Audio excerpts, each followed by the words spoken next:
The Player Way.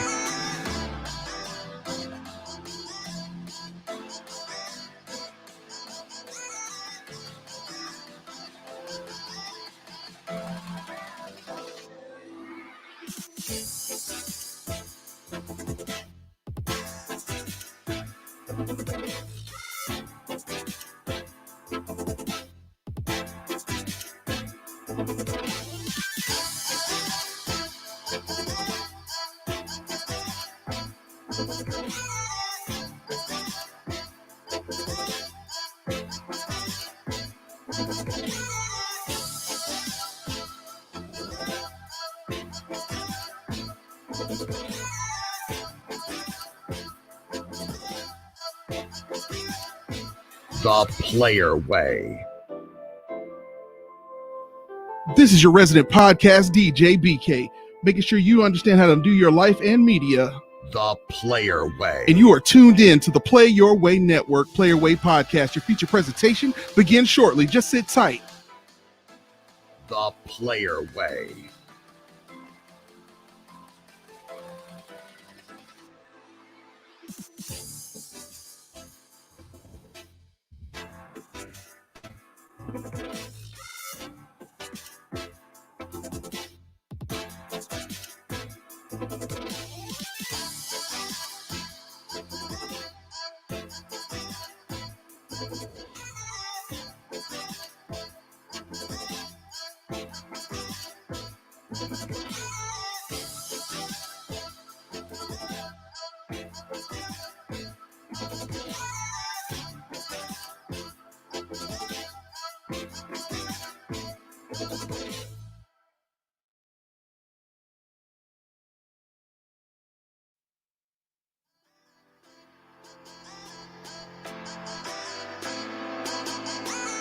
The Player Way.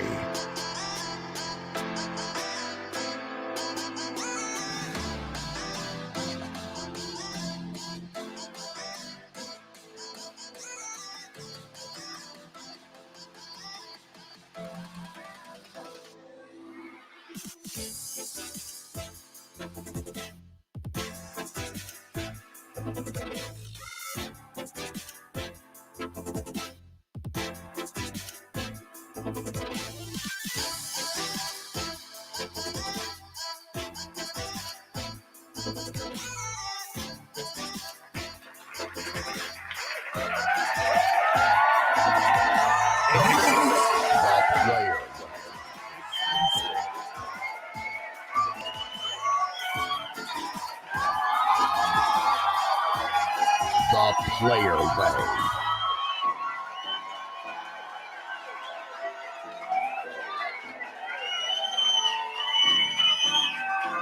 Get the full story at PlayLifeYourWay.com.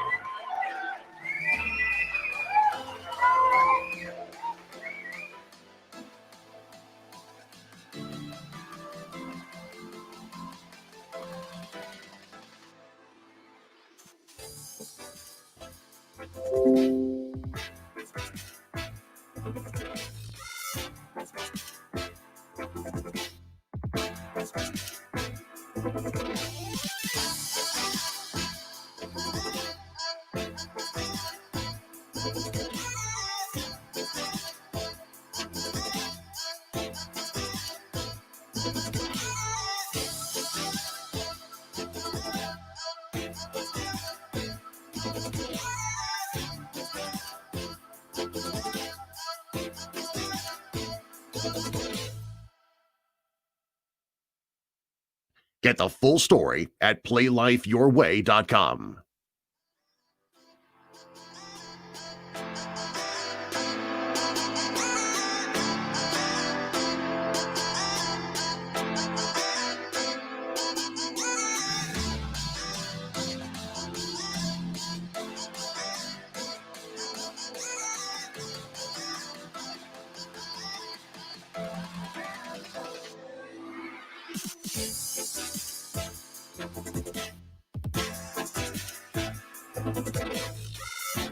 That's right, ladies and gentlemen, and everyone in between, with all due respect, this is your podcast DJ BK, helping you understand how to do your life and media.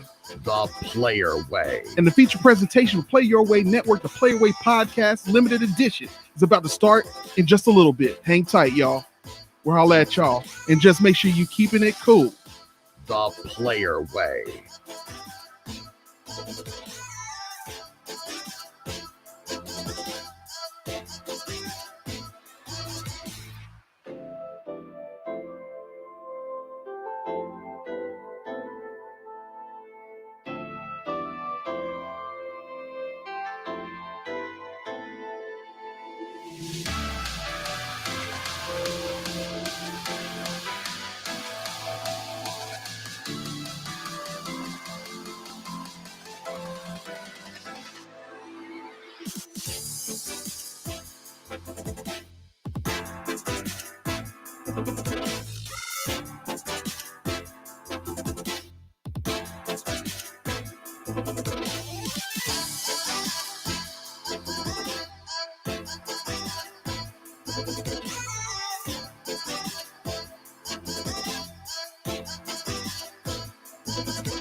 Play Your Way Network presentation. Get the full story at PlayLifeYourWay.com. In a world where the top film franchises are either reboots, comic adaptations, or just an overhyped waste of time, Play Your Way Network is back, and this time it's personal. BK, Nate, and Derek will show you how to do it the Player Way. It's on once again, Patron, once again. The Player Way.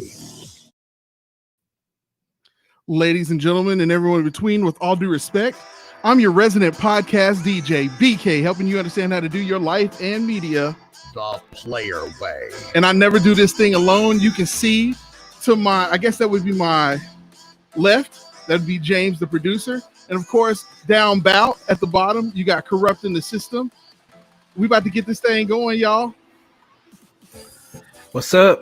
What's going on? How y'all doing today? Let's get this thing going. That's what's up. I got to do y'all All right, man. a little bit better, man. I'm kind of thrown off because we found out at the last minute that that Nate went to his friend's house like he's 17 years old all over again and forgot he had work to do. Forgot that he had homework. He had intramural sports after school. Man, it's all good. It's because he had so much fun yesterday with us, like on watching The Matrix live on Facebook and everything. Oh yeah, that's a good little statement. Yeah, that was a good time. Plug it in. What do you mean? What were you doing? You were watching a movie there? Yeah, let's do that. Exactly. Ladies and gentlemen, and everyone in between, with all due respect, I am your resident podcast, BK, helping you understand how to curate your life, your media, and your social change, at least for this limited edition. Player Way. Exactly. That's exactly. Yes. So yeah, Anticipation. Anticipation. You got to build that anticipation, but that's what we got going on right now, ladies and gentlemen. As always, we got James, the producer, here. James, how are you doing? Doing all right, man. Just living life the best I can right now. Yeah. You look like a GQ model over there. You got your black shirt. You got your black. Hey, black on black on black. I know, right? It's all slimming. That's all. Yeah, keep it slim. Exactly. Have to pretend like it's slim.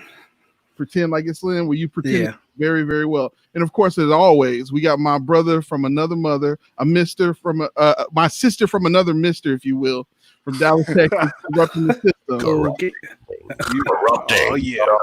the system. You already know. Definitely good to be back for this limited edition. And I was thinking, man, we really could make June Black History Month. I mean, it does have Juneteenth. That's just random thoughts I've been having. That's the kind of mood I've been in. Random thoughts. Well, we're going to talk a little bit about Juneteenth in a little bit, but just to kind of give you guys a overview, this is episode 60 of the Player Way podcast. Last 60. Time I said episode 58 last time, but it was actually 59. So this is episode 60. The title is "Stop, Loot, and Listen," which you can expect on this episode. We're going to be discussing the national and social media responses to the continued protests, identifying and digesting social media's role in actual social change, and strategies to encourage authentic change and healthy communication. And as we continue to do this thing week by week, we begin to continue to learn what we're doing.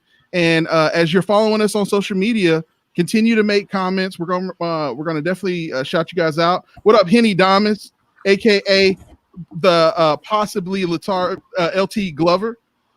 We got Stephen B. Troll over there. We got Johnny Robinson, who's credited on the podcast as a contributor. Wait, Johnny on your page? I didn't see it because I'm on my page. Johnny's on your page? All right. What up, Johnny? We got Jessica Henley Slater's on there. What's up? Back. Brandon Gray is watching. What's going on? Who y'all got over there on watch parties, man? Well, there's a guy, there's Derek. There's James, who you got over there on yours? There's Derek. Got some people in my life that I did some theater with and did some, go to church with, some old school people. So Robert Briscoe Evans, Connie Snipes, and Donna Ray Gurley. Thanks for joining us. Hey Connie, how you doing? Well, I appreciate you guys reading those and shouting those people out. And ladies and gentlemen, everyone in between, you're going to notice that sometimes we're going to be we started a little early this time because we want to give y'all some time to actually get on and not just be listening to music, waiting on us to show up. So we're about to actually get on with the actual show and get on with what we've been up to. If you remember, if you've been a longtime fan of the Player Way podcast, and the Player Way podcast is a curation of media, and mainly we'd like to talk about television and film. And this is a beautiful time to talk about that because what's going down on Netflix and on Amazon Prime Video is they have curated media lists called Black Lives Matter. So when you actually log into those that media, you can actually see an emphasis on Black media. And it kind of goes to what our first point is going to be talking about, which is the national and social media response to protests. Now that we've seen some rather violent protests, but we've also seen some peaceful and organized protests, we're starting to see a different response from the nation and from our electorate that we've ever seen before. All kinds of companies are coming forward and finally admitting that Black lives do really matter, which is a good feeling. We've even seen nationally the boulevard on the way up to the White House has now been named Black Lives Matter Boulevard, rather. So there's all kinds of responses to that, and that's just one of them. How do you guys feel about some of these things happening on media and in our actual social travels from day to day? I'm with it. I enjoy it. James, I seen you. I mean, I thought you had more to say. So I mean, I was just giving that initial one, and then I figured once you dive in, we'll spitball after that because we're gonna circle around. Okay, cool. I mean, I think it's a definitely a positive way forward. It gives me hope for the future and how these issues will be taken. How these issues will be taken and how and if they will be taken seriously. I know for a long time, people have a tendency to stay out of this fight, so to speak, because they don't want to alienate one group or another. But I think that the whole point of this is that this is not just about one group or another. This is about us as a country and what we can do to prevent further injustices from happening. And I mean, that's kind of where it lasts. It's a responsibility for us as a country, the entire country, to recognize and fix, these injustices. Right. Right on. And when I say that I'm with it, when I'm saying this succinctly, I have a jovial tone, but in actuality, I mean, I'm happy because we have the tools and technology presently that it's not always a dark corner now. It's not a dark alley. It's not in the dark corners of your mind. Tell the story now. We have cell phone footage. Shout out to Curtis. I see you, man. Thanks for joining.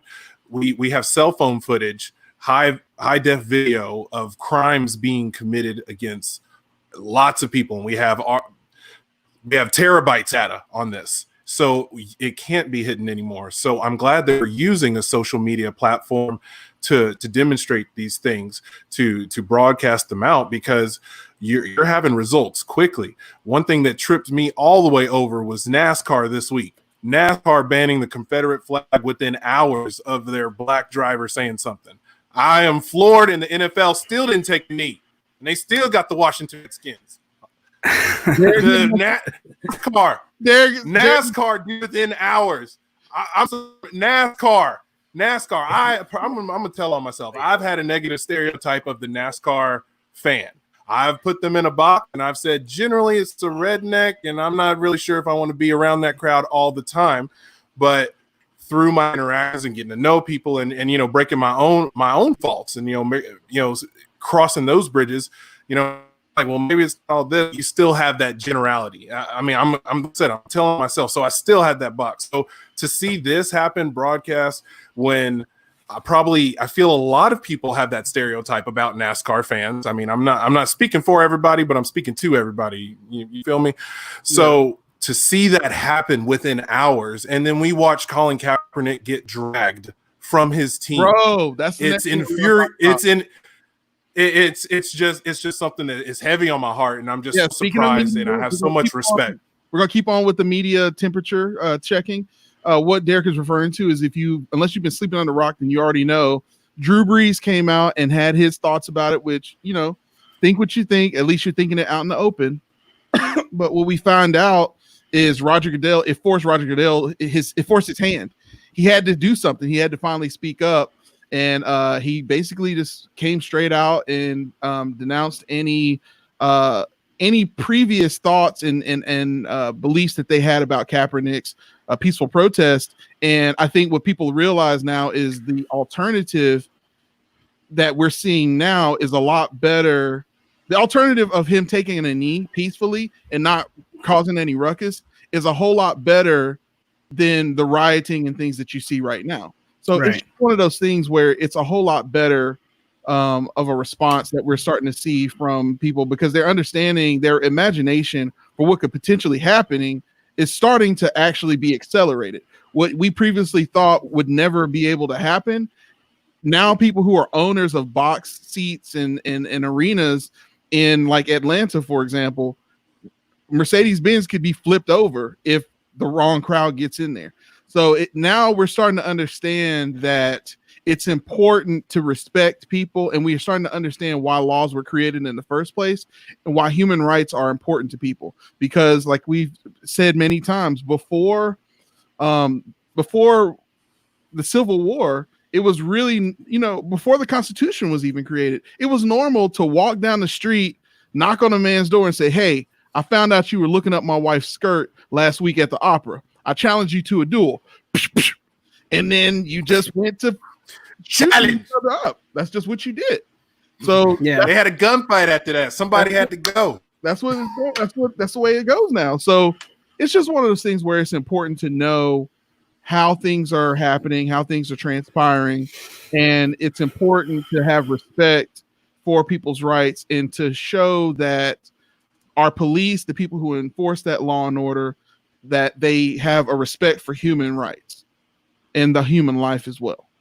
Well, yeah, human life and dignity. I mean, I would say,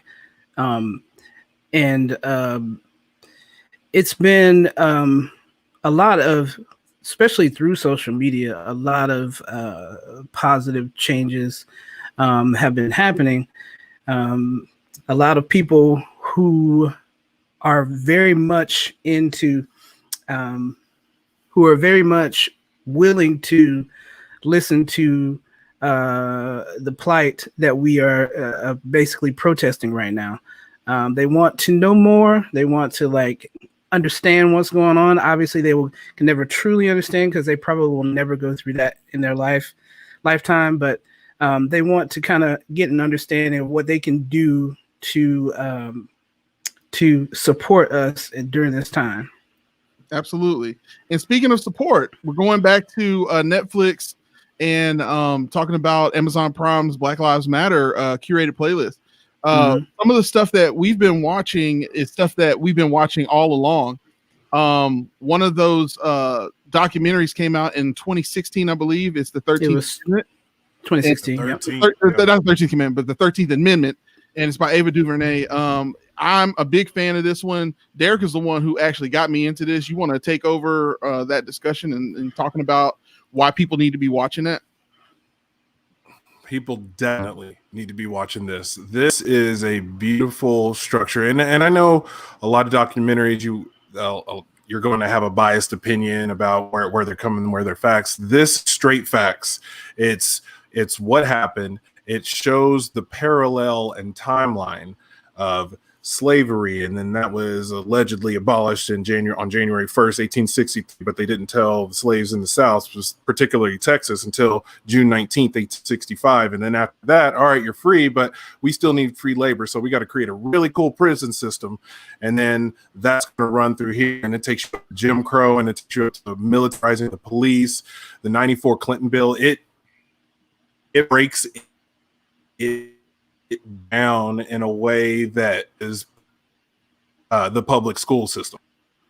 Absolutely. To the meme this week, that's kind of how it says American history books, but it's like, all right, slavery was bad, but then we got rid of it. But Jim Crow was bad, but Malcolm X didn't have to be so mean about it. And MLK took a walk, and then the last races on Earth killed him. The end. And that was my American history books. That was real talk. And this is just really puts it on the map and says where it needs to be. Yeah, I mean the 13th is really important. Shout out to Henry Damas, who also gives his recommendation on that. It's important that you watch 13th Amendment. 13th Amendment is great for people, as Derek talked about and glossed over for a second. If you are one of those people who you've never seen racism out front, if you've never seen police brutality against Black people out front like you've seen it during this quarantine season, I greatly recommend that you go see the 13th on Netflix right now, as part of that curated playlist. If that playlist does not come up immediately when you go into Netflix, all you have to do is go into the search function, and on the side you'll see different genres, and where you would normally see action or drama or horror or something like that, you're going to see Black Lives Matter toward the top of that. So It gives you a cadre of films to watch on that. The 13th it almost feels too short because there's so much history it covers. It gives you a deep tissue massage in that you get everything that you need, but a deep tissue massage is like over within like an hour. Like you get everything you're gonna feel beat up if you don't know a lot of stuff about Black rights being violated. If you don't know that slavery today is still legal, based on certain asterisks being in place, you're going to want to watch this because you're going to see it and you're going to be like, holy crap, I did not know all of that. And based on the 13th Amendment. Yeah. And the things that that this actually affects, like the things that the problems that are in the prison system, yes, it affects Black and brown people disproportionately, but it affects all people. I mean, essentially, just like Derek said, it is free slavery. It is slavery again, because it basically, rebadged slavery, rebadged. That's yes, all. Slavery rebadged, because it talks about how certain corporations are even using that labor for their profits. And they basically free labor to produce and make goods so that they can profit off of that.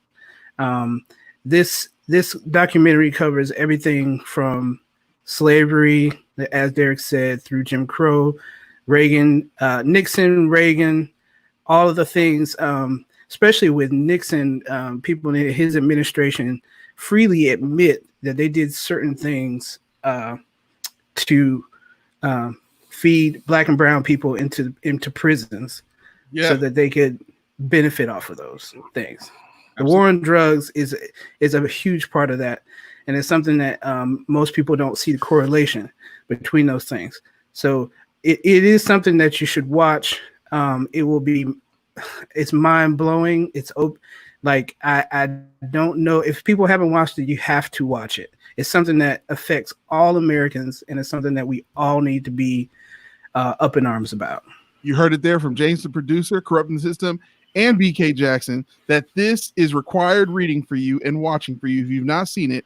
And you heard it straight right here from The Player Way. So we're going to move right along to the next. There will be a quiz. There Next will time be you a talk quiz. to one of us, we're going to ask you about it. We're going to be like, all right, what'd you think about this? You better don't say nothing to me.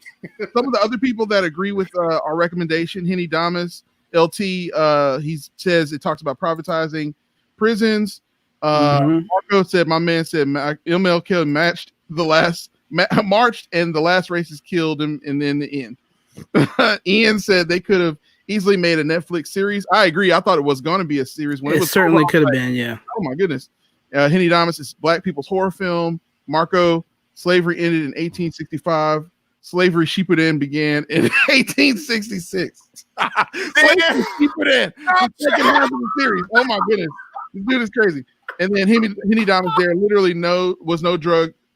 He said there literally was no drug problem to start the war on drugs. Straight BS. So, hey, if you're provocated by what was said, then you would be elated to watch the 13th, and then you will be vindicated. There you go. How y'all like that? How y'all like that? That was a little too much. I mean, I'm sorry. I got a little, yeah. a little too much on there. But anyway, we're good to go. Anyway, the next James, what's next on our list media wise? I think we had When They See Us up next, correct? Yeah, that was the next one, When They See Us. Okay. Resurgence of that one. Go ahead. Go ahead. Go ahead. Well, the reason why I mentioned that is just this is a perfect segue from the 13th, because the 13th brings up the New York Five. It also brings up a lot of unarmed black man Central shooting. Park Five. It brings up, and then also brings up I can't remember. I think it was Clear. There's another documentary on Netflix that also goes into that story of that. I can't remember his name specifically, but Khalif. Anyway, back. Yeah, that guy. And man, that's a whole beat down story. That's the guy who got shot like 41 times, right? No, Khalif was wrongly imprisoned. Yeah, wrongly imprisoned. Yeah. And he had to take it to trial, and then he's like, I didn't do it. I'm going to take it to trial. Which, if we always took everything to trial, we would break the system. But that's neither here nor there. They scare you with those years. But he took it to trial, and then it's a powerful story. I'm not going to spoil it, but it just shows how broken the system is from start to finish, and the damage and that it did. And to bring that back in When They See Us is just it's just people want to know. People want to. They're curious now. They can't turn on any form of social media and not see something about this. So it's shedding the light on people who are really needing to self-educate, and people are doing it. And that goes back to your original question. I'm glad that it's on social media. I'm glad we're able to do this because, we don't have to go knock on their doors to do it. Now it's already on their phones in their hands. That's what's up. Shout out nice to cast. Nice cast. He Karananja or Keith, whichever one you'd like to call him. But anyway, going back to When They See Us. When They See Us came out not too long after the president was elected. And it's important that you watch it because the historical significance, it shows that history somewhat repeats itself, and it has a sense of humor. Because one of the main reasons as to why there was a public outcry to rush along this process to convict these 5 young men of an alleged rape and battery in Central Park is because of Donald Trump. Donald Trump was like one of the main people putting ads in newspapers about getting rid of these people. And that's one of those things that's going down. So it's important that you understand your history. It's important that you understand what's going down. And now more than ever, while things are going down and you have a visceral response to it, you act on it by educating yourself as soon as possible. And, it's a beautiful time to be alive. You could be in a situation where we would tell you to go read a book. And everybody acts like reading a book is so cool and hipster, but it's great to be able to watch the movie of it and to kind of get a direct download. To me, movies is like watching The Matrix and getting a direct download of Kung Fu. So you watch it and you can say, I know racism now. Like you can identify it and now you'll be able to see it. Show me. Show me. And just like read a book is a common sort of answer to when people say you need to educate yourself. Go read a book. Yeah, but I mean, like you said, now there's so many ways. Take a look. It's in a book. Reading rain. Now there's so many ways to educate yourself. In the sky, I can fly very high. Positive black influence. We devolved. I'm sorry, bro. Yeah. Bro, but anyway, Burton, man. Yeah. Let's give it up to it. Shout out to LeVar Burton. You better put 2 capitals. That's it. But go ahead, James. I'm fine. But anyway, speaking of reading, yes, there's so many ways. Yes, you can go read a book, but there are plenty of things out there, just like 13, just like When They See Us, that you can educate yourselves on these issues. Also, the easiest way, and some people may feel uncomfortable doing that, is talk to somebody, talk to your friend. Yeah. There are people that that are dealing with these issues every day, and talk about it and get their perspective. Don't try to change anybody's opinion. Don't try to change anybody's mind. Just kind of listen to what they have to say and talk to them about their perspective on all of this that's going on right now. Indeed. I appreciate you, bro. And then we got some more comments. Justin Slater said, yeah, everyone that has a smartphone has access to information and research. No excuse. You heard it right. Marcos, the sentencing broke. That's definitely. I cried. No excuse. That's exactly it, man. Yeah, Henny said Khalid was in jail with grown men at Rikers for nothing and got beaten for nothing. Yes. It broke his spirit. He was 17? Yeah. For 2 years? For 2 or 3 years. I think he went at 16 and came out at 18 or 19, man. He was in Rikers Island. Yeah. Rikers. Teenager. Yeah. Teenager. Before we bring our guest on, we got Ivy Lee. She's a social media expert and the host of the Fear of Going Outside podcast, which I believe she's gotten some recognition from Spotify lately directly. We own Spotify, but she knows Spotify. Like she been to the building. So we got a boss ass chick on the Playway podcast. In a second, but she's backstage. We're gonna get her on in just a little bit. So Ivy, welcome. And then who else? What else do we have on the docket, real quick, James? About national response. Yeah, we talked a little bit about the 2 things that we think you should see on Netflix. Also, we're going to talk a little bit about I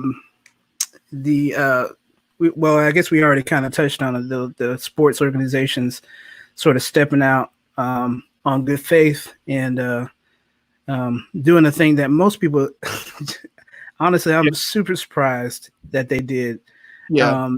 NASCAR, as Derek said earlier, banned all uses of the Confederate flag from any race that they are promoting. And that's a huge thing, in my opinion. Thank you for bringing that discussion full circle, because this is the time that we're going to actually bring Ivy on real quick. So, ladies and gentlemen, everyone in between, with all due respect, please welcome Miss Ivy Lee. Hey, lady, how are you?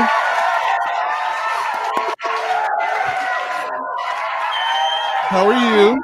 What up? I'm doing good. I'm live here with the children's, with getting ready for bedtime in Austin, Texas. How are you guys doing? Well, we really appreciate you taking some time out. Great. And if at any time you need to go, feel free.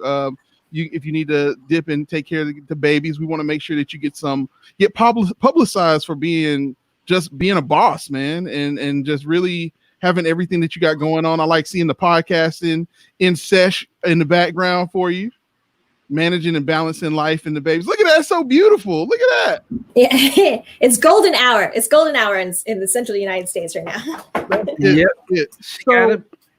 So what we were going down and what we were talking about, and I'm going to bring this up for you real quick because I know you're just now getting on with it. So I just want to kind of give an outline of where we are in the show. So in this episode, we just got through discussing, and we're kind of in the section where we're discussing national and social media responses to the continued protests. And then we're going to talk about identifying and digesting social media's role in actual social change, which you're an expert on. And then we're going to end up strategies to encourage authentic change and healthy communication. So that's kind of where we're headed and going into it. So just ending up this topic and talking about just social responses. What are some of the responses you've got? The most provocative part of all of these responses that we've gotten, in my opinion, is the reversal of the NFL's stance on the peaceful protest that Colin Kaepernick was doing. And now they're actually interested in how he came up with this idea and how there have been mixed messages mixed responses rather from news hosts. More specifically, there have been some Fox News hosts that have said, when Drew Brees had to say what he had to say, that he had a right to be able to say whatever he wanted to because he was a human being and this was a human rights issue. But if we backtrack to what happened when Colin Kaepernick had to say what he had to say, it was shut up and just play. Same thing when LeBron James had his response to Drew Brees. They said the same thing to him, shut up and play basketball. So Ivy, what are some of the things that you've been seeing online as far as people's responses, kind of backtracking? What's the climate you're seeing? I mean, I see it kind of on all sides. I will say can you guys hear all this? It's all good. It's all good. It's real life. You good. It's live. This is live podcasting, you guys. This is what happens when the editors turn off, right? There's no producer in the studio. It's just you and me and just talking about easy things like politics. Right. Yeah. You straight. You're all good. You hear James? I hear you. There is a producer in the house. You're gonna put some respect on James. It's a producer in James' house. Is that a producer in my house? Cool. All producers matter.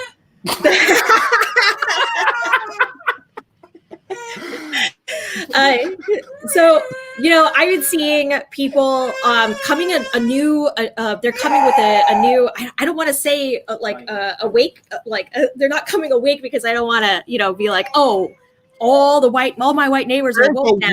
That's not what happening now. I get what you're saying. We all get what you're saying.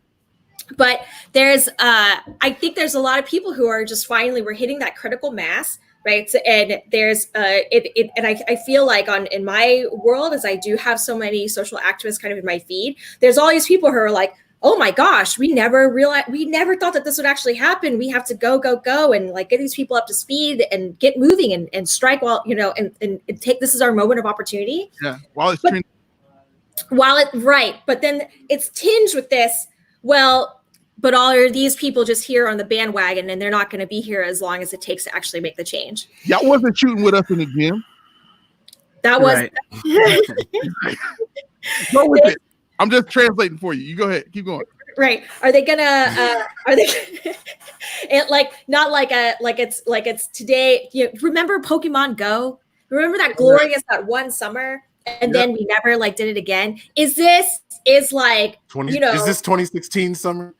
Right. Is anti-racism, is that just going to be Pokemon Go? And that and we all walk out the streets hunting fascists, for one summer, and then and then we all have to go back and come back and come out with new features to try to get people to play again next summer.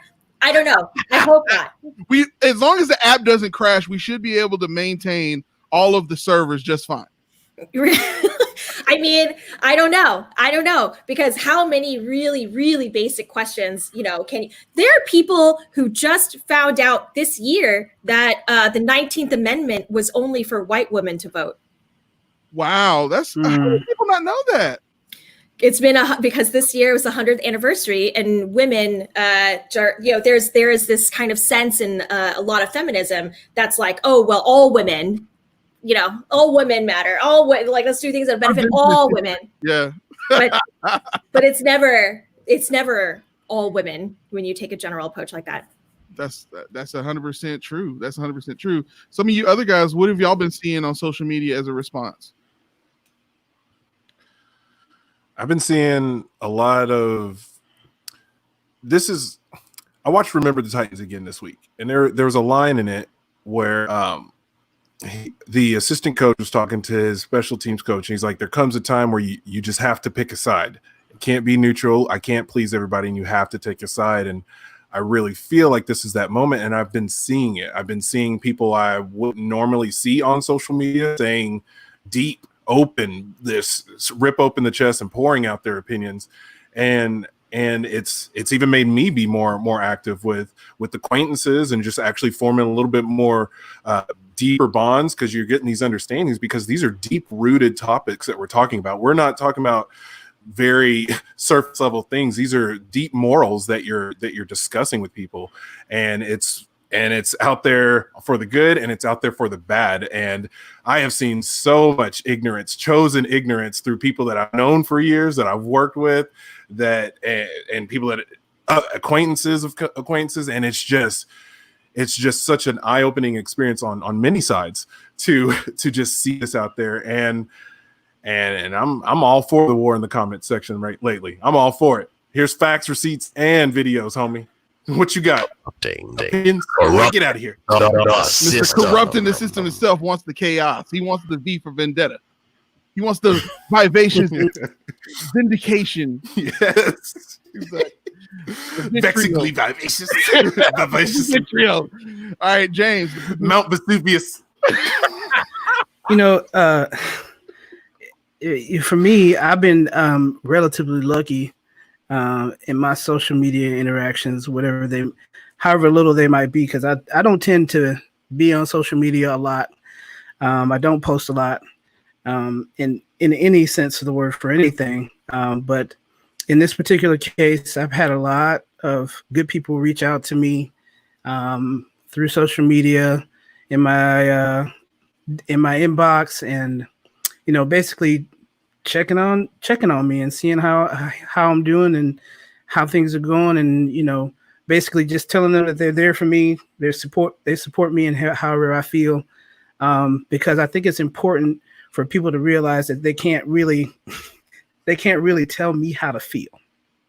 There's some people out here trying to convince you and tell you how you should feel about something. And that's going to take us right into our next section, bro. Yeah. The next topic is social media's role in social change.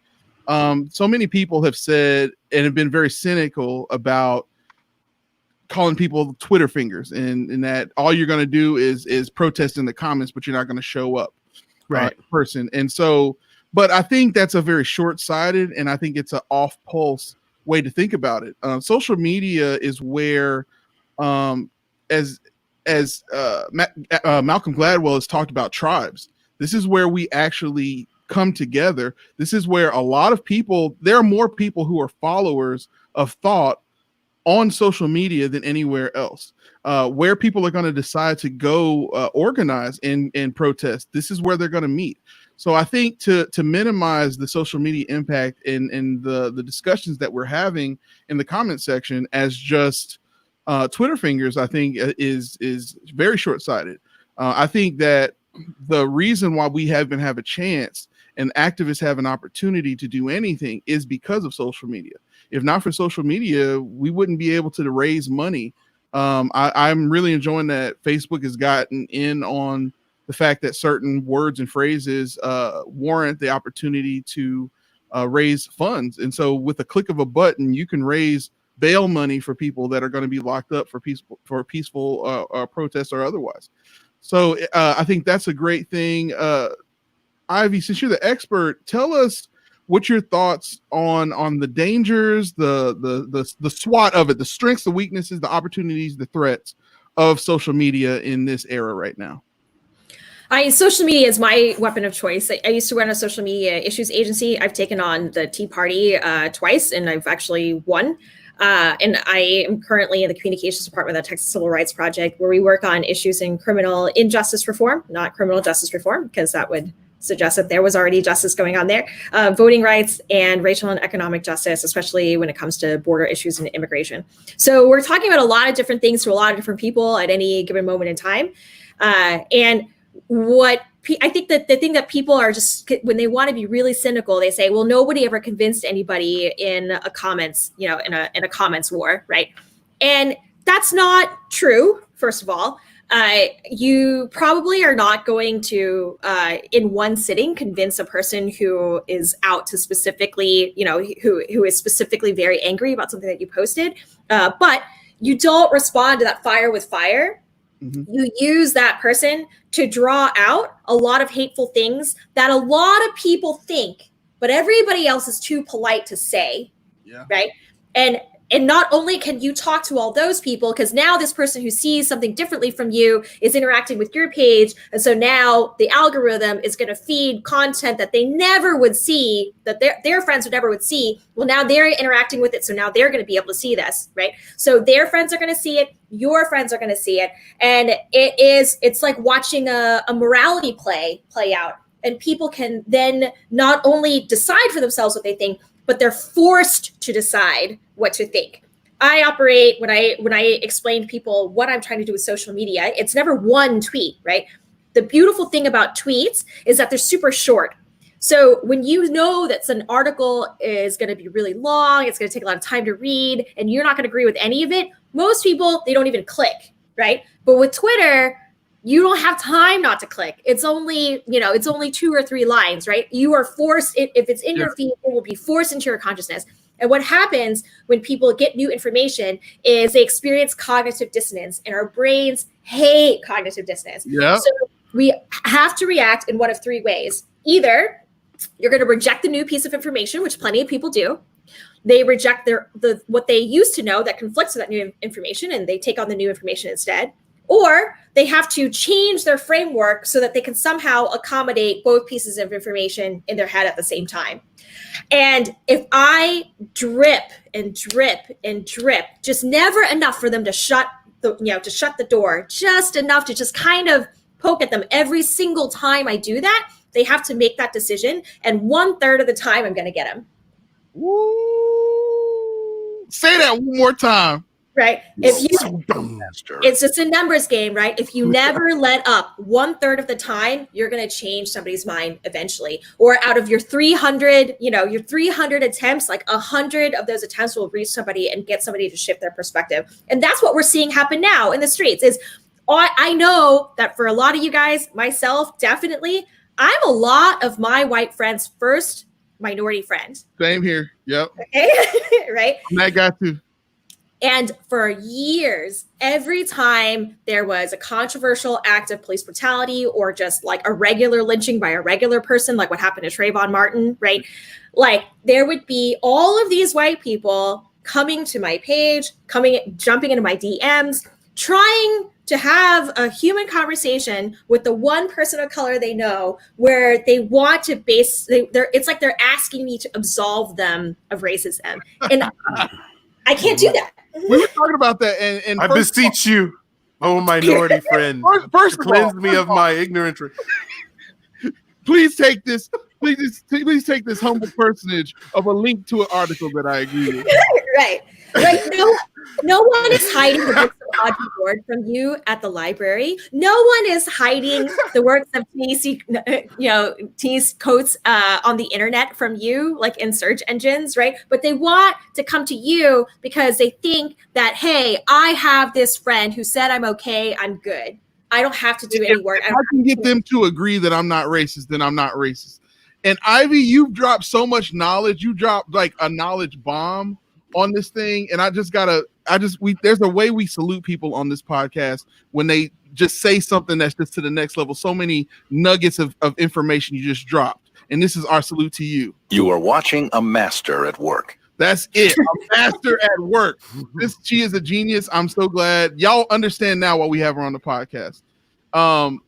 Let's go with that part of the discussion that you were talking about. As far as I can assure you, Ivy, that all 4 of the people on screen right now are in the exact same position that you are in, as far as being that person that people reach out to check the temperature, is what I call it, before they go and post something, because they already know intrinsically and instinctively that what they're about to post is going to get them yelled at by a whole lot of people of color, but they want to test it with you first and see, is it going to be cool or not? James, you're one of those people that people call on. What has been your experience as of late? Honestly, as I said earlier, most of the people that reach out have been nothing but supportive and don't really have much to not that they don't want to contribute to the conversation, but they're not looking to get any validation from me per se.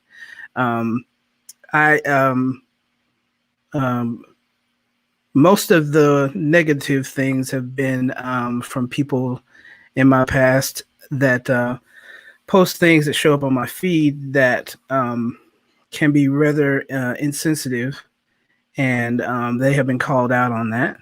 But I've also had people reach out and say, if you think in any way that I'm saying something racist, please let me know. I think that, and this is someone who's from a entirely different generation than me. And I think that we need people like that to just basically be okay with being called out. It's okay to be called out. It is. It really is. Because that's the only way, constructive criticism is a good thing. In our constructive criticism. It's in the name. Constructive criticism. Well, we don't know how to take constructive criticism. Criticism isn't bad. It's a difficult thing. We're so conditioned not to. What do you mean I wasn't perfect? How dare you? Talk about that. Why do you? Well, I mean, it's because I'll tell on myself. Because I know that I'm perfect and everything that I do is always correct, and I already know everything that I did. So why are you even telling me? And I say that jokingly, but that's it. That's it. It's like Ivy pointed out, you have one of 3 options. Let me accept it, reject it, or try to accommodate 2 to see if I can bridge these 2 thoughts to make more sense. And I prefer that third method, because that way you can actually look at both sides, the ins and outs and everything like that. Because so these days, when the temperature is so sketchy with everybody, when you approach somebody, be like, hey, I'm not trying to beat you down. I'm just trying to shed light on your ignorance. Okay. And ignorance isn't bad. We're going to fix that, you and I, because I'm going to be able to educate you on something, and you may be able to give me a better perspective so I can explain this to other people. Because I probably didn't realize that's how you've been looking at this for X amount of years. So I can understand how you think that. I don't agree with it. I think it's wrong. And I think we need to adjust your moral compass. And that's why we're having this discussion. And if you're willing to have this on an open forum, publicly or privately, I'm open to that. But if you're not, and I'm going to give an example of somebody that I played flag football with for several years, I kept seeing these memes of, hey, come to the suburbs, we got our guns for you. I was like, okay. And then I saw it about 6 more times. And then finally I just commented on them and be like, hey, you could show up with your guns to these protests. It would be a nice show of support. No response. And then I saw another updated meme, and I'm like, all right, so now I know you're seeing these things. You're willfully ignoring them. I've reached out to you and see, now I'm going to have to categorize you into chosen ignorance. You know what I mean? If I've tried 8 times within 4 days to interact with you about this, you're choosing this. Maybe I don't need that toxicity in my life, and you're just going to learn some other way. But it might not be today.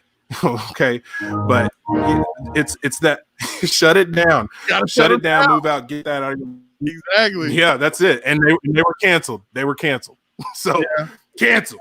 My experience has not been too different from that either.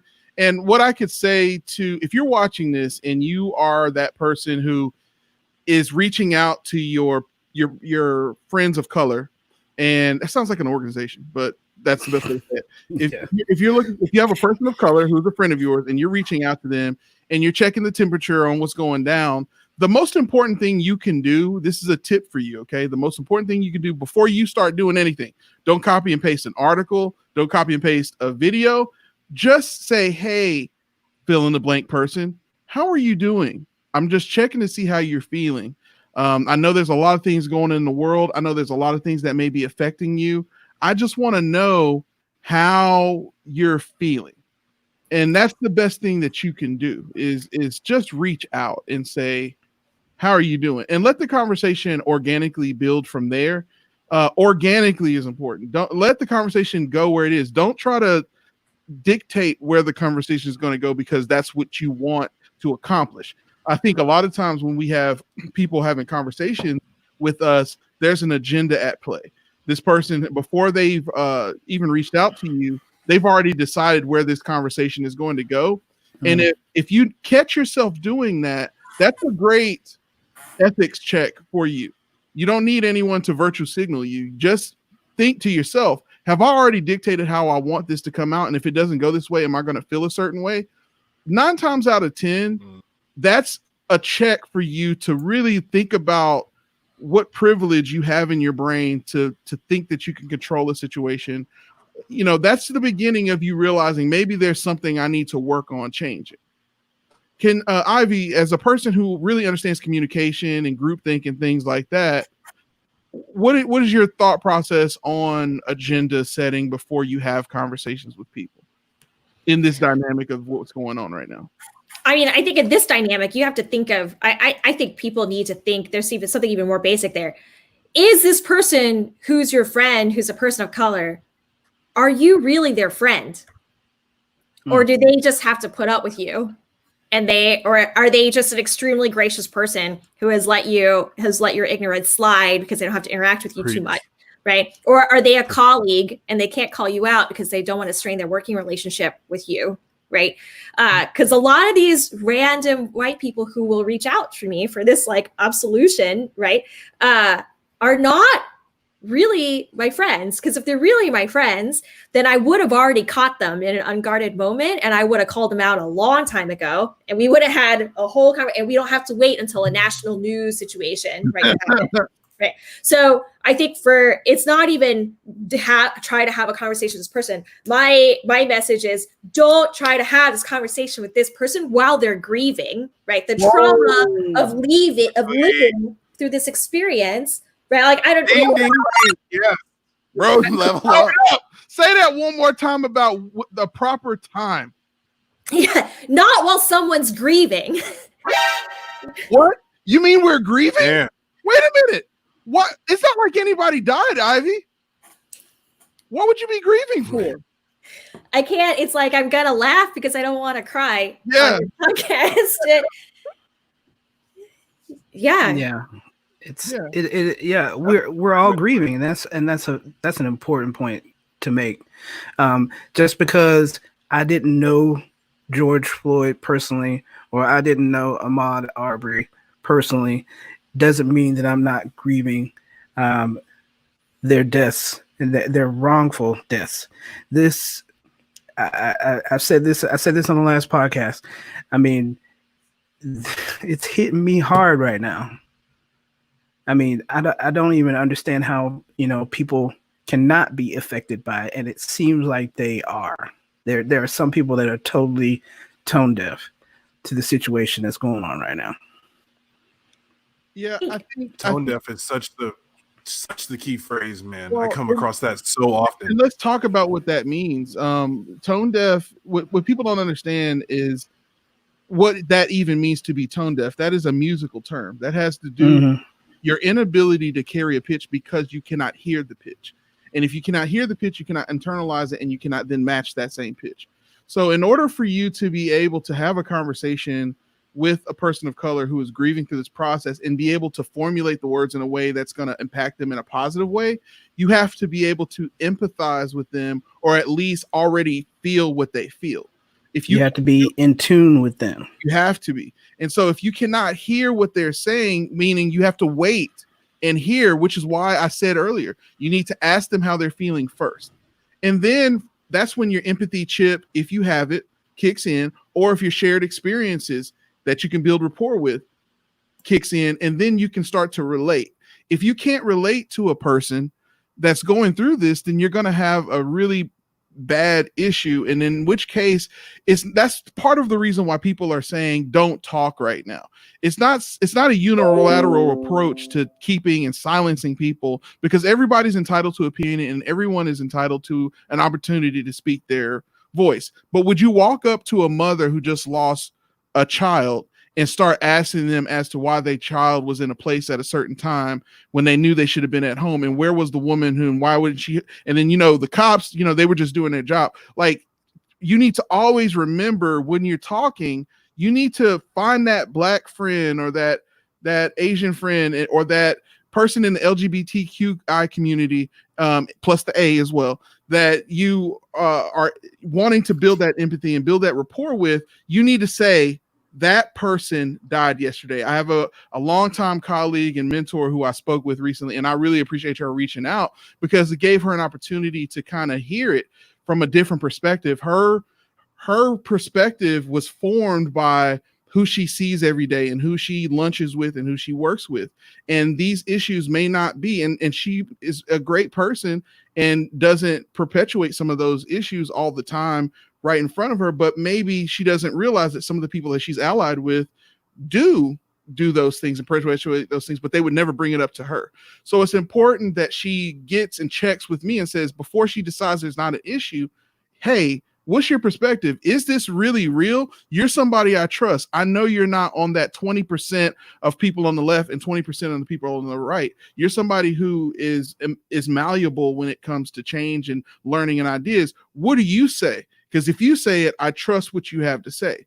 And when you hear what they have to say, it's then important for you to then listen and just absorb as much as you can. And maybe not in this conversation is it your time to then give your opinion. Maybe it's time to say, well, do you mind if I check in on you over the next couple of days? It's similar to if you're someone who's a Christian, you're trying to win over a drug addict. You're not going to hit them with the love of Jesus the first conversation you have. Okay. You're going to build a rapport with them. Hey, we have this thing that happens at church. It's not really church, but we're going to get together and we're going to have a hayrack ride and have, apple cider. Would you like to come? I'll pick you up. And you slowly start to bring them into your cult. And I'm just kidding. But you bring them in slowly you kill them with kindness. And I think sometimes we forget that when politics get involved, because the way we perpetuate politics to be that we all have a right to have a voice when we vote. But this is death. This is human lives actually feeling like they don't matter. This is people feeling like their whole life is changing right in front of their eyes, and they don't even know if it's safe to go outside. They sit at home and wear shirts that say unarmed, just Black existing when they're in their own home, just in case the person at the door answers the door with their box of stuff from Amazon and they don't want to get mistaken for trying to rob somebody.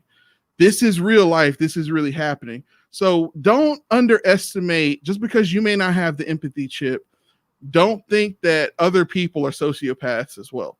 Think before you speak, listen before you dictate. That's all I'm saying. Sorry. I mean, I think it's better. I think it depends on who you're talking to, right? I think if you're talking about a person who they feel like, I get it. If you did not grow up with these issues and it hits you all at once, whereas maybe a lot of people in America, almost half of the people in America, because we're, eventually very soon we're going to tip to become a minority majority country, between a third and a half America. Just we got to learn this bit by bit, just how we learned how to read, just how we learned how to do math. We learned how to navigate with what is the lived experience of this country versus what are the ideals of the country. And if you're somebody who's lived closer, your life looks a lot closer to what the ideals of this country are. It is earth-shattering, I think, to just learn to be like, oh my God, there's still racism. And oh my God, it is so extreme that people are literally dying. And to only grasp that like in one just violent, whip across the face, I empathize. I have empathy for that person and what that person must be going through and the grief that person feels for the ideals that they thought that their country represented, that it does not represent all those things to everybody. And I get that. Right. Yeah. But in that moment, my advice, which everybody has a different, different perspective, and every relationship is super individual, but I think what people, when I've been in grief, I didn't want people to bug me while I am still trying to process. I did not want people to put me in a position where I actually wanted to scream, but I had to pretend and be polite and civil and like entertain this person's politeness and return it with politeness. You know what I mean? Yeah. What I think I want to see in that moment when I'm grieving is I feel inside like I'm crazy, like I'm about to, grief makes you want to rip yourself apart. Yeah. But then you look outside your window and everything looks normal. Everyone else is just fine, and you're just sitting in traffic, like, just like shaking inside. You're not even sure who you are anymore. And what helps is for other people to not reach out to me, but when I see on your page, I see that you're standing in solidarity with people, even if you don't experience it yourself. Right? If I see you and, like the equivalent of bringing a casserole, the equivalent of showing up and mowing my lawn when I've lost somebody in my family is what? Bars. You keep going. Is for you, instead of me having to respond to trolls on my Facebook feed, I don't need you to DM me. I need you to check somebody in my Facebook feed so I don't have to, so I can concentrate on picking up my head that day. Right? Yeah. Like, just go do the thing you're supposed to do. And if you don't know how to do it, Google it, because the reason why we're able to appropriate so much of Black culture is because Black America and Black diaspora, the entire diaspora, has given us so much. You can Google any question that you have about the Black experience. You do not have to put that on a person today when there's literally, so we were just talking about the women's suffrage. You can look up Sojourner Truth's, it's free on Google. You can look up Sojourner Truth's autobiography right now on the internet. You don't have to ask nobody about how that went down. She will tell you in her own words. So many times my response is like, let me Google that for you, because I guess you just can't. You had the courage and gumption to text me. You just couldn't type that in the Google search bar, huh? All right, cool. I'll do it for you. Yes, indeed. Man, this is some good. Hey, y'all, if y'all look, give us some comments. Shout out to Captain Flannel out there. This dude is putting all kinds of stuff out. I can't put everything that he has to say up because it would fill up the whole page. But I feel you, Captain Flannel, and I appreciate you being on our YouTube page. Like, comment, and subscribe, of course, because we're going to keep bringing you all of this media and curation and social change the player way. So we got Eleonora. She says, praise Jesus while Ivy was talking. And good stuff. He took us to church. She took us to church, man. Henny's here you go. Ian Townsend says she's hitting home runs. All kinds of stuff, man. Home run derby. Home run derby. And look at that. She just said what she had said, dropped the mic, and dropped out. Left. Most likely just like that. Her mom thing. I'm sure she'll jump back in. But even if she doesn't jump back in, Ivy so much. I can't even speak. She did so much for this conversation. She brought a female's perspective on it, which we need because there's so much testosterone on this podcast. And just so you know, watching this, we are dedicated to getting more females on this show. We have heard you. We understand what you guys got going on, and you want more voices. And just like that, we bring more female voices back onto the podcast. So we're going to continue doing that. The player way. So, Ivy, you still hanging out with us for a little bit? Yeah, sorry. I just clicked out. No, you straight, homie. So what we're going to do is we're going to move on to the next and final section of our broadcast for today. And this is the most important thing because we want to be a podcast that doesn't just talk about and the thing that bothers me about so many podcasts is that you'll see people really talk themselves into a tizzy, if you will. I'm kind of country, but that's what we say down here. We talk ourselves into a tizzy. You know what I'm saying? And you all you do is you repeatedly talk about problems and vent. And it's important to understand from a leadership perspective because that's kind of where corporate leadership and production leadership is where my passions are. And it's important to understand a very important fact that I learned from corporate training a long time ago.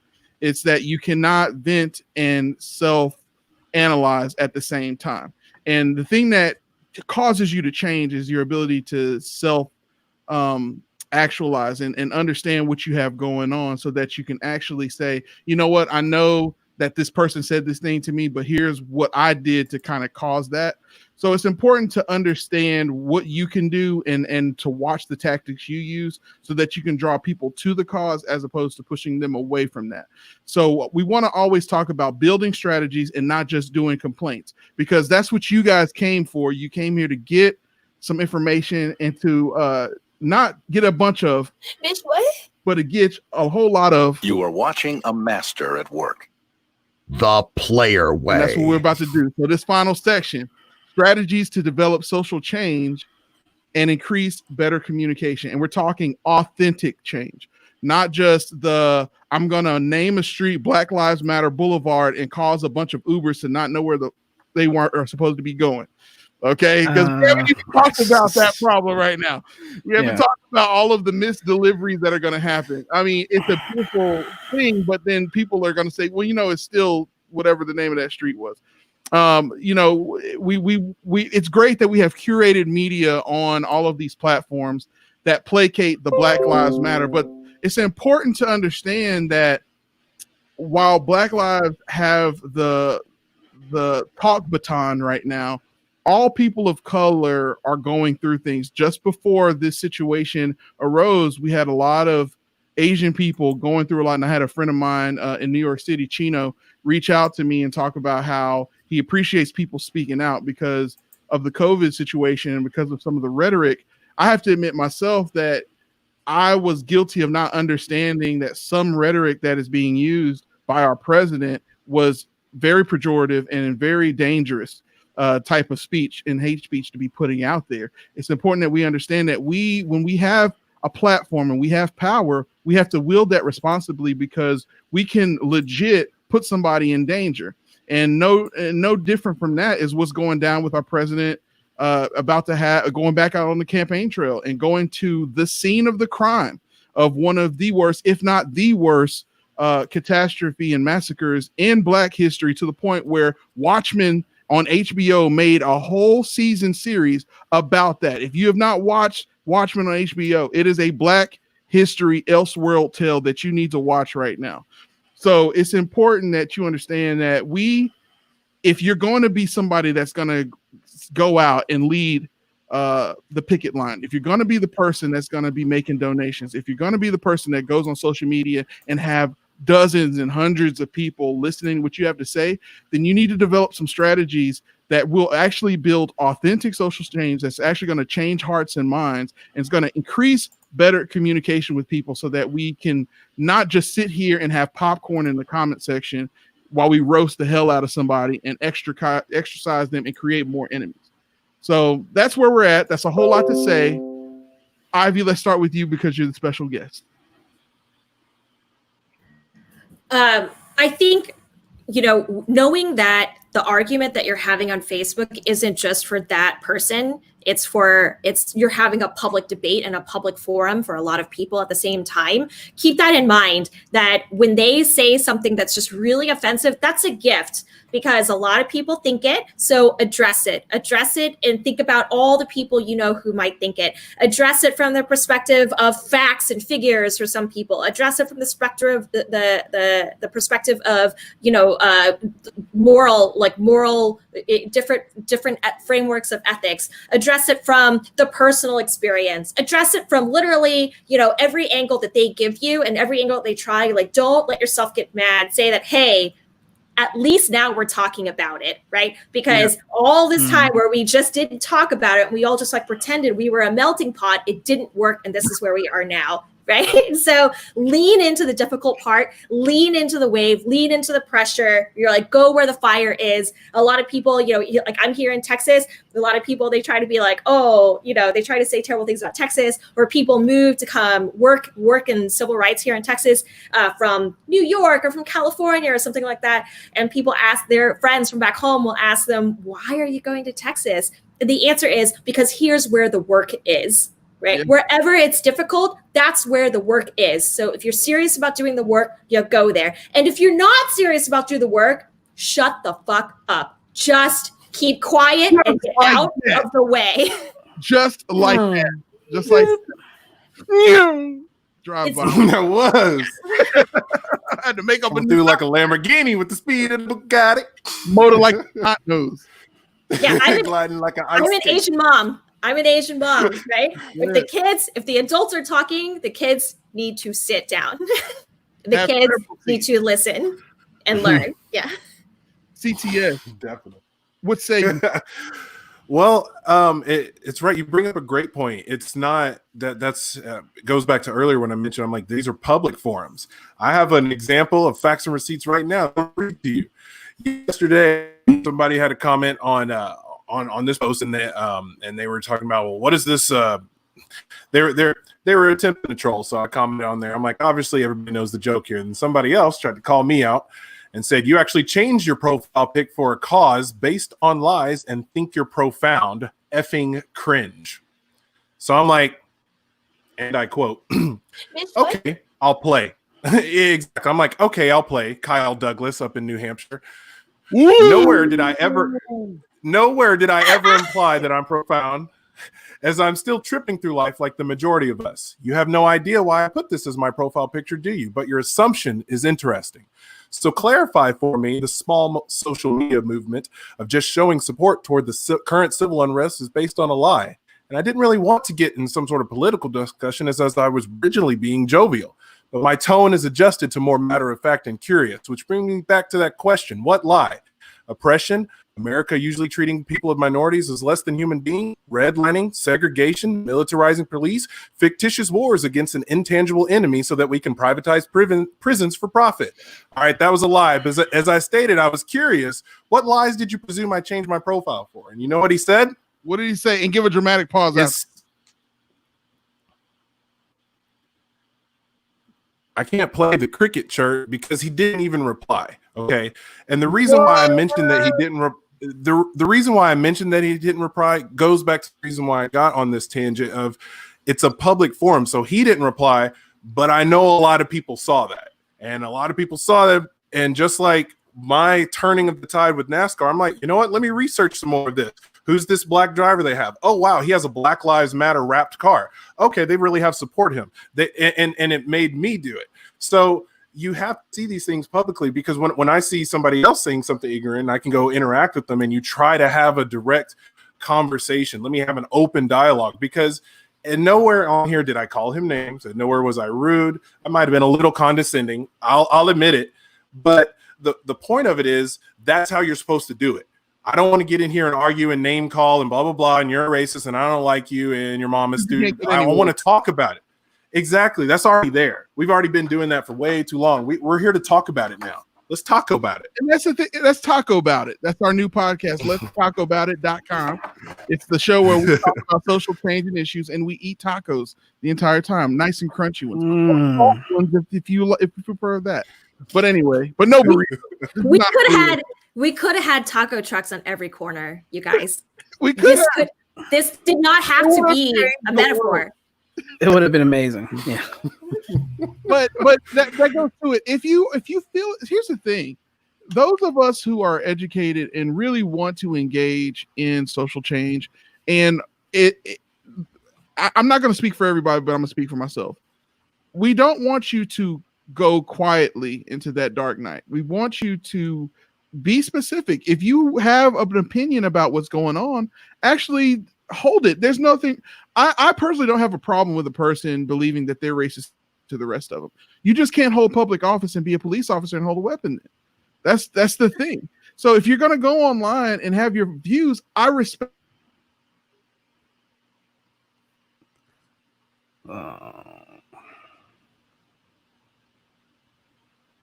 BK with the hot takes. It was so hot it burned our sound system. Every he definitely did. Yeah, but yeah, you froze up. There you go.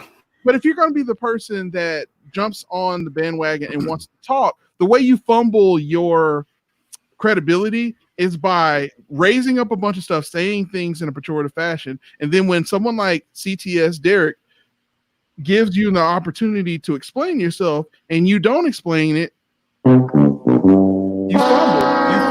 fumble. You had the opportunity and the platform to change minds and hearts toward what you had. And we respect that. And we give it back to you. The people. But you gotta stand for yourself. Stand up for what you have to say. Don't be a coward, man.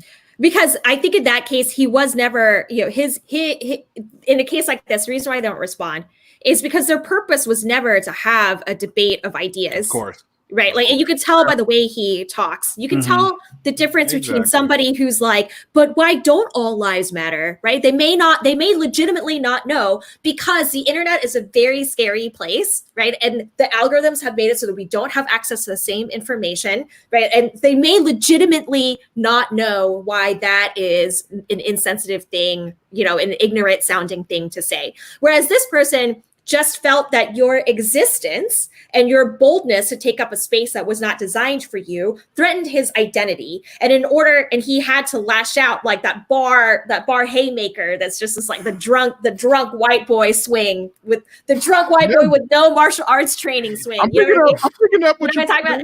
Like, good thing we have the visual today, right? The haymaker that they just had to lash out to be like, look, I defended my identity. Right. Yeah. My identity is this, and these ideas threaten my identity, and I am not ready for the seismic change that might entail. That does not mean that person will never be ready. I have tempered cops. I have changed the minds of people who had literal KKK tattoos on their body. Right. I have seen people who go from just the most, you know, that stereotype of the immigrant who's like, well, I made good. Why doesn't everybody else just make good? You know, that stereotypical immigrant who is like, you know, organizing rallies for Trump and raising money for them all the way to, you know, to where we are today. And actually, you know, I shouldn't, to bring that up to talk about immigrants, it isn't correlated to race. White supremacy is so fundamental to American culture that a lot of immigrants, people of all colors, come here. And because we are so desperate to be seen as American, that we will align ourselves with white supremacy, because that is honestly what it means to be American. That is a very valid and historically substantiated way to be American, right? So it's not even necessarily a color thing. But what's happening now is because all of us have chosen to expend that energy, have chosen to break our hearts 100 times, dealing with people who are coming to us with these really insensitive conversations, coming to us when we're at our weakest, when we're grieving the most, and still ticking ourselves up and walking them through these Google searches, right? Today, the past couple of weeks, one of the hopeful things that I've experienced is that actually it isn't all of these white people that where I was just acquainted with in college or whatever, who were just like coming at me, and I have to, you know, and I have to correct people and set boundaries and maybe drop some facts, right? Yep. Other white people are doing that because now they have the tools, because we have been working on giving them those tools, and they are starting to come get their people. Okay. Yeah. And I was able, for the first time, to all the conversations I've had have predominantly been with people who were immigrants or children of immigrants who hold problematic views about these issues, like anti-Blackness in the Asian American community, anti-Blackness in the Latinx community, right? And I have actually had time where before it was all there, but like I just didn't have time because I was dealing with a much bigger, broader scaled community, right? But now that they're finally able to take care of themselves, I'm like, okay, I got to go and I got to tend to my community. I think that's progress. I know that sounds terrible, but that's progress. It is progress. It's major progress. Absolutely. Now we're getting to the point where people, all this time, they thought we were just a bunch of tinfoil hats, but now they're starting to feel like a hat is supposed to come on, and they're starting to understand conspiracy. But what if it's a conspiracy? They're starting to understand that there's a conspiracy going on in this country. A conspiracy against lives that are of the color black and their colored cohorts. It's as if for all this time we had the privilege of not seeing it, but now it's right inside of our faces. Put your tinfoil hats on with me, all of you. Do you see what I'm understanding finally? Do you understand it? Yeah, I've had somebody say to me, in a private conversation, basically in my inbox in a private conversation that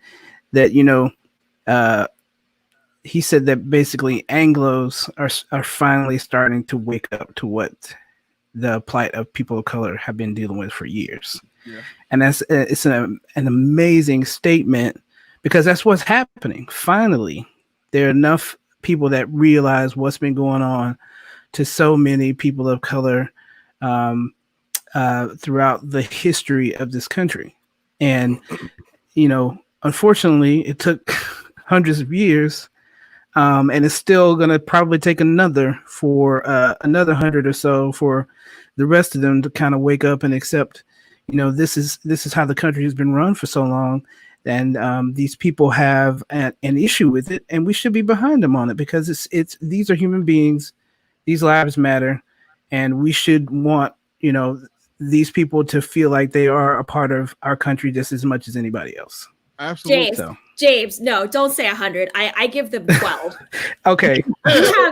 You have 12 years to get it together, okay? Because I do not, every parent right now, it is our job to stop these demons as hard, even if it costs us our lives, to stop these demons before they go to the next generation. And I got 12 years. I appreciate your optimism. Yes.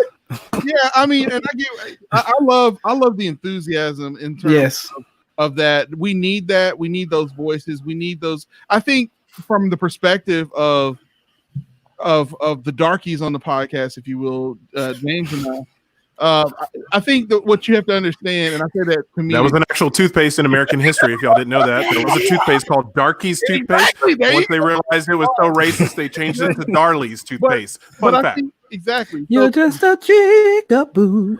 Exactly. So James and I think some of us are not nearly as optimistic because we've experienced this. We went to high schools we went through this. We've had teachers tell us that we were too uppity. We've had college professors tell us that we didn't deserve where we needed to be. We needed to work harder. We were in the wrong place. We've had neighbors tell us that we didn't belong here. And this has been an everyday existence. I've had someone say to me, I had a neighbor, not a neighbor, but I had someone in my neighborhood while they were fixing a house tell me that I wasn't welcome and I wasn't, they didn't want me here. And the response is, I didn't even tell my wife at first who's Caucasian because I knew what her response was going to be. It was going to, and I knew there was nothing great that was going to come of it. After a certain point, you get so tired of the microaggressions and things like that because those are just distractions. They're not going to actually change anything. It's just going to be a news story. It's just going to be a hot button issue in your neighborhood. So sometimes it's just not worth it. So sometimes we can be very disenchanted with feeling like there can be change, especially when you realize, as Henny Damas said while James was talking, not years, but centuries. We're talking about over 400 years this has been going on, and we've only been 150, 160 years out of it, give or take, depending on how you look at it and when you think the beginning of freedom for Black people actually started.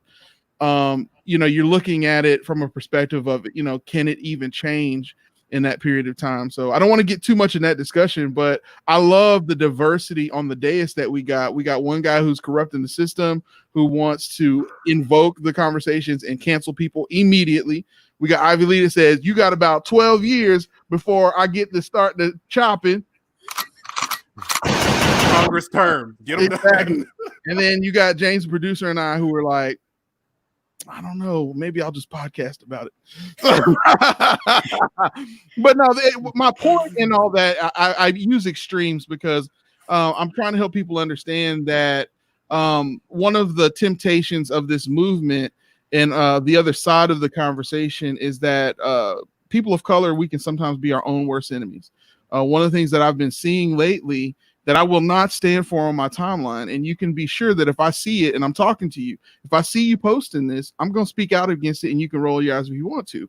If I see people who are deciding to dress in drag, If I see people who decide to live their truth and be the woman or man that they always felt that they were, if I see that someone is choosing, like Malik Yoba, to profess that he finds transgender women attractive, if I see any attack on your blackness because you decide to live your truth and then you decide to make fun of those people on your timeline and start calling them other than what they deserve to be in respect, how dare you despair when Donald Trump says the things that he says and mobilizes racial sensitivities and epithets against us? How dare you decide to get angry at a person for not wanting to go out and be out in the COVID and expose themselves to that, and knowing that they're in a city where there's dumpster fires and Molotov cocktails being thrown, and they got kids to feed in the morning, and they're saying, you know, I want to be out here and be a part of it, but if I don't get home tonight and I get arrested, then my kids ain't gonna be able to feed themselves, and then we're gonna have child protective services. There's all kinds of people that everyone has a different voice, everyone has a different part, just like a instrument in a symphony. If this person is not a guitar, then respect them for being a flute. You know, everybody has a voice, everybody has a place, and there's a place in the movement for everyone. Respect people's decisions as adults, and if some people don't agree with you, try to dialogue with them if you can, but not everybody's going to be able to do that. Just my whole thing is respect. If we're going to say that all lives don't matter until Black lives matter, then that means trans lives matter. That means that anyone who is a fan of pose and dresses like that they're part of all of that conversation. Let's not talk crap about people who deserve love, who deserve appreciation, who deserve respect, and let's conduct ourselves accordingly so that we may be a respectable people, shown that we deserve respect in return. That's all I'm saying. I think it's also important to talk about like timing too. I think a lot of times we feel guilty or like we get burnt out because they're like, well, I definitely feel that pressure. I say, hey, I got 12 years. I got 12 years before I can't get away with not talking to them about this stuff anymore, because it is going to be a problem that they have to solve. And it's like, I'm sorry that we didn't do better and we gave you this to fix. But you have to remember that it cannot be done. It is by definition, the structures that we have built, we built because we all agreed that this is just the way that it is. We all created white supremacy as a construct of the mind. And one by one, if we can all work together to unmake it. But if you are a person who, and I don't want to say marginalized because that centers the white experience, when I don't do that on my podcast. I don't think you guys do that on your podcast. But if you are this person who is at a disadvantage in this white supremacist patriarchal structure, right? Whatever you need to do that day to survive, don't judge. Like I got no problem with it. If you need to laugh at somebody's sexist joke to keep your job another day because you are the one woman at your workplace, right? If you feel the need to align yourself with white supremacy because you are just not ready to let go of everything that you've ever believed, as like the one Black person in your group of white friends or like whatever, right? Whatever you need to do to survive. And get through the next day, like this is not your problem yourself to solve, and that it's not all on your shoulders. So go easy on you and go easy on each other, right? But recognize when, hey, this is not the time to go easy, right? If this person is just being that kind of way because they're having a bad day, or if that person's being that way because they've had a lifetime of privilege, right? And they choose ignorant every single time because the alternative to choosing ignorance is to inconvenience themselves, then, don't start none, won't be none, right? Like, don't. In the words of my choral friend Trey McLaughlin, gospel singer, don't fry no fish, won't be no fish. There you go. And we're gonna wrap that up like that. We're at the 90-minute barrier. Ladies and gentlemen, everyone in between, with all due respect, I've been your resident podcast DJ, BK, helping you understand how to curate your life and media the player way. And this is the opportunity that Ivy Lee with one E gets an opportunity to plug everything she's got. So take it away. The show is yours.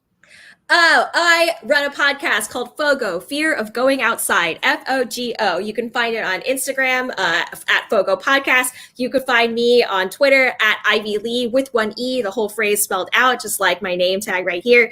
And what my podcast is, it's a nature show by the most reluctant host ever. I spend all of season 1 trying to figure out how to go camping, and then I actually do it. So if you've ever wanted somebody with that perspective to tell you what's so great about the outdoors so you don't have to figure it out yourself, like, please subscribe on your podcast platform of choice. But of course, I'm partial to Spotify. And tell us a little bit about, if you can talk about it, because I know you're still in deals and all that stuff, so I know you don't want to speak publicly about too much, but what can you tell us about that journey? Because I know there's a lot of women who are out there who are trying to become podcasters and trying to get their voice out there.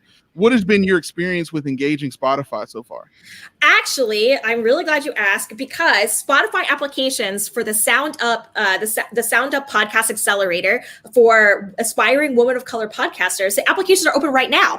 So even though everybody's sheltering in place, you don't get to go to New York like you normally do to their headquarters in the United States and have like this week-long boot camp. They're going to do it all virtually, but they're still going to do it. So I think you just Google Sound Up Spotify application or something like that, fill it out. It's really not that intimidating. You don't have to have any experience. You just have to have a great idea and be able to express it on a page. You don't have to have any credentials or anything like that. It's really, do you have a great idea? Are you committed to executing on it? Fill out this application, and they'll pick, I think this year will probably be 10 folks to participate in the accelerator. I did it 2 years ago. It was a life-changing experience. I had never gone 4 whole days in my life without code switching before, and it changed everything about the way I communicate. It changed everything about what I thought was possible for myself, about what I thought that I could do.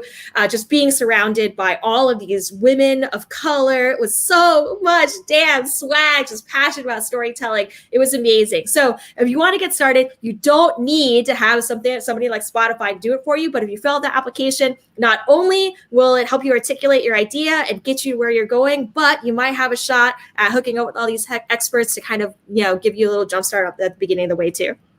Thank you so much, Ivy, for just being a powerful woman. And I'm going to admit this right here on this podcast. I don't think I've even told you this. Did you know you're the first female to ever be on our podcast? 60 episodes. Oh my God. Remember when Beyonce gets on Coachella and she was like, I'm the first Black woman to headline Coachella. And then she throws that shade. She's like, ain't that a bitch? So that's how I feel. I'm like, there you go. So some of you guys who want to be on the podcast, if we bump you further out, understand that's what's going on. It's time for us to get in formation, and that's what we're going to do right here. Yeah. A player way. So that's what's going down. Well, Ivy, thank you so much. And we're just going to close it out just like that. Ladies and gentlemen, everyone, between all due respect, I've already said my name. Want to give a shout out to the guy that I never do alone, the guy that's been my ace boon coon since the day one. And he is Mr. Corrupting the system. You already know it is me, DTX. Originally, we did corrupt that system before you went out to GA to do that one. But I will say, just a little another reminder, if you didn't ever watch Trigger Warning with Killer Mike, he does have some extreme views at times, but it is still a lot of things that he discussed are relevant. Every single thing he says is a relevant conversation. So if you are, and they're only 20-minute clips. So if you need one of those quick hitters, what am I looking for? And you're not ready to dive into the 13th or the family or all these pain and turmoils, and you want to get a step in, start with that Killer Mike Trigger Warning. I need him going to do a season 2 because, man, season 1 was a treat. Was a treat to rewatch. I will say that. There you go. And as always, James, the producer, the reluctant hero of the podcast, brother, here's your moment. Leave us with a deep thug thought, real quick. Well, I don't know how thug it's gonna be, but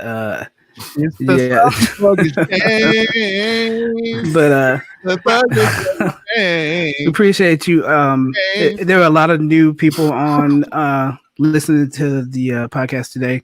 Appreciate you stepping out of your comfort zone and taking the opportunity to kind of just be here and listen to what's going on.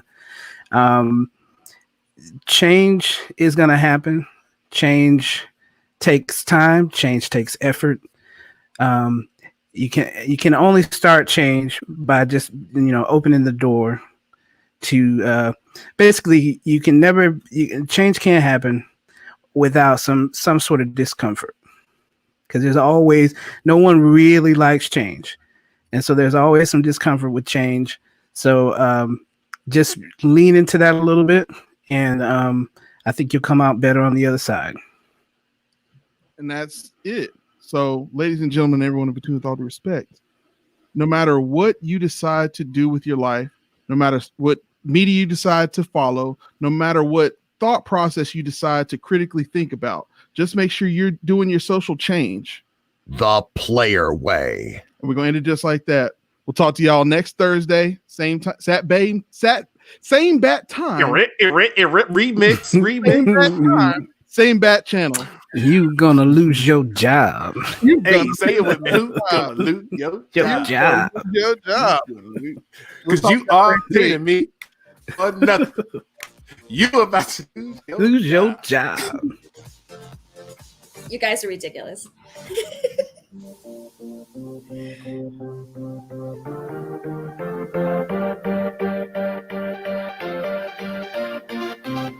Studio engineer and producer, James Turner. Contributing writers, Ian Robert Parsons, Darius Prather, Johnny Robinson, and Jonathan Barron. And I'm Darren Marlar, showing you how to do voiceovers the player way. Get this and more lifestyle news at PlayLifeYourWay.com.